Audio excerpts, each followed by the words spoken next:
আসসালামু আলাইকুম, welcome back to my channel জান্নাত কুকিং চ্যানেলে আপনাদের স্বাগতম। আজকে আপনাদের জন্য নিয়ে এসেছি বেকারি স্টাইলে চিকেন পিৎজা। এই পিৎজাটি দেখতে একদম বেকারিতে যেভাবে তৈরি করা হয় ঠিক ওরকমই দেখা যাবে। প্রথমে বলে নিই, আমার এই রেসিপিটা যদি ভালো লেগে থাকে লাইক কমেন্ট শেয়ার করতে ভুলবেন না, আর আমার ছোট্ট নতুন চ্যানেলটাকে এগিয়ে নিয়ে যেতে সাহায্য করবেন। প্রথমে আমি একটি মিক্সিং বলে নর্মাল তাপমাত্রার হাফ কাপ পানি নিয়ে নিচ্ছি। দিয়ে দেব 1 চামচ চিনি, দেব 1 চামচ ইস্ট, দিয়ে দেব 1 চামচ রান্নার রেগুলার তেল, দিয়ে দেব স্বাদ মতো লবণ।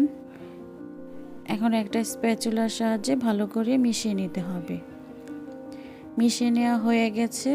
আমি এখন 1 কাপ ময়দা দিয়ে দেব। স্প্যাচুলার সাহায্যে ভালো করে মিশিয়ে নিতে হবে। মিশিয়ে মাখা হয়ে গেছে। এখন আমি তেল দিয়ে র্যাপিং পেপার দিয়ে ভালো করে ঢেকে রেখে দেব 1 ঘন্টার জন্য। এখন আমি এই পিৎজাটা তৈরি করার জন্য একটা পুর বানাবো।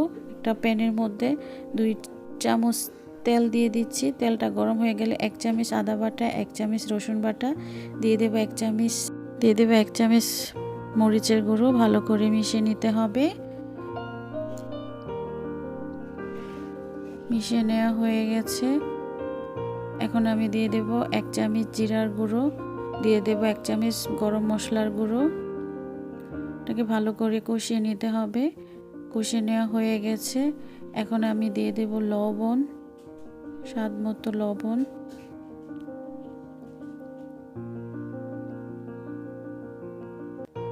এখন দিয়ে দেব মুরগির মাংসটা, বুকের হাড় ছাড়া মাংসটাকে আমি কেটে নিয়েছি। মাংসটা দিয়ে ভালো করে নেড়ে চেড়ে দিতে হবে। মাংসটা ভাজা হয়ে গেছে। এখন দিয়ে দেব হাফ কাপ গাজর, দিয়ে দেব হাফ কাপ পেঁয়াজ কুচি। এখন এগুলোকে ভালো করে নেড়ে দিতে হবে। সব উপকরণগুলো মিশিয়ে নিতে হবে। মিশিয়ে নেওয়া হয়ে গেছে। এখন দিয়ে দেব 1 চামচ সয়া সস। এখন ঢাকনা দিয়ে ঢেকে দেব।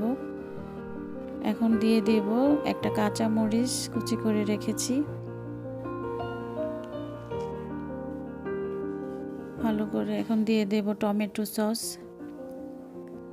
আমার পুরটা একদম রেডি হয়ে গেছে। এখন পিৎজার ডোটা নিয়ে নেব। দেখুন এটা ফুলে ডাবল হয়ে গেছে। আমি র্যাপিং পেপারটা সরিয়ে দেব। এটার যে গ্যাসটা বের করে নেব।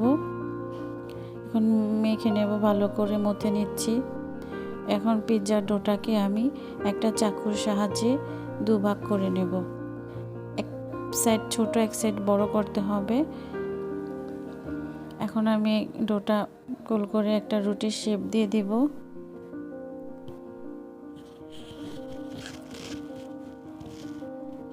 একটা রুটি বেলে নেব। দেখুন এর মোটাটা কি রকম করতে হবে। এখন একটা স্টিলের প্লেটে রুটিটা নিয়ে নিয়েছি, আর ছোট ডোটা দিয়ে আমি একটা দড়ির মতো লম্বা করে পেঁচিয়ে নেব। তারপর আরেকটার সাথে ভালো করে পেঁচিয়ে দেব। দেখে বুঝে নেবেন কিভাবে করছি। এখন পিৎজার সাইডে আমি এইটা দিয়ে দেব। দেওয়া হয়ে গেছে। এখন আমি দিয়ে দেব 2 টেবিল চামচ মেয়োনিজ দিয়ে দেব। মেয়োনিজটাকে ভালো করে পিৎজাতে ছড়িয়ে দিতে হবে। এখন 2 টেবিল চামচ পিৎজা সস দিয়ে দিয়েছি। এখন যে পিৎজার জন্য পুরটা তৈরি করেছি ওই পুরটা সম্পূর্ণ দিয়ে দেব। এখন দিয়ে দেব ক্যাপসিকাম। উপর থেকে ক্যাপসিকাম ছড়িয়ে দিয়েছি। এখন গ্রেট করা চিজগুলোই আমি ছড়িয়ে দিচ্ছি। ছড়িয়ে দেওয়া হয়ে গেছে। দেখুন ছড়িয়ে দেওয়া হয়ে গেছে। এখন আমি একটা ডিম ফেটিয়ে 4 সাইডের ডিমটাকে ব্রাশ করে নিচ্ছি। ব্রাশের সাহায্যে দিয়ে দিচ্ছি। ডিমটা দেওয়ার কারণ যাতে একটা সুন্দর কালার আসে। এখন একটা হাঁড়িতে আমি একটা স্ট্যান্ডার দিয়ে বসিয়ে দিয়েছি। এখন পিৎজার বাটিটা আমি হাঁড়িতে দিয়ে দেব। বসিয়ে দেওয়া হয়ে গেছে। এখন আমি একটা ঢাকনা দিয়ে ঢেকে মিডিয়াম আঁচে 20 মিনিটের মতো এটাকে রান্না করব। 20 মিনিট পরে ফিরে এসেছি। ঢাকনাটা সরিয়ে দেব।